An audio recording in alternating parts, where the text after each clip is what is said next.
కొత్త వెంకటేశ్వరరావు గారు కూడా మరి వామ్ సెలబ్రేషన్స్లో పాల్పంచుకున్నారు. వారిని అడిగి వారి యొక్క అనుభూతిని చెప్తాం. వెంకటేశ్వరరావు గారు ఎలా అనిపిస్తుంది? చాలా మంచిగా ఉందండి. ఇప్పుడు ఈ వాము వరల్డ్ ఆర్వైస్ మాస పెట్టి దగ్గర 20 సంవత్సరాలు అవుతుంది. దాని సందర్భంగా ఈరోజు హైదరాబాద్లో శంషాబాద్లో క్లాసిక్ కన్వెన్షన్లో దగ్గర ఒక 2 కోట్లు ఖర్చు పెట్టి ఈ విధంగా ఇంత బ్రహ్మాండంగా చేస్తున్నారంటే నా భూతో నా భవిష్యత్తుగా ఇది ఒక ఆరి వయసులకే సాధ్యం అనిపించింది.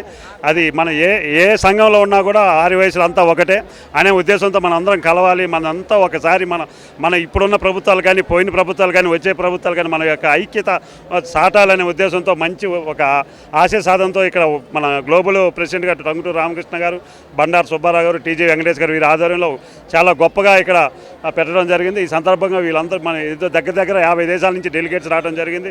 అలాగే ఇక్కడ బిజినెస్ సబ్మిట్ కానీ ఇంకా భోజనాలు కానీ బ్రేక్ఫాస్ట్ చాలా మంచిగా అరేంజ్ చేయడం జరిగింది. ఏదైనా కూడా ఈ వరల్డ్ ఆర్వైస్ మహాసభని ఈ విధంగా సక్సెస్ చేసిన అందరికీ ప్రతి ఒక్కరికి పేరున మా V3 తరఫున అందరికీ ధన్యవాదాలు చెప్తున్నాం. Thank you.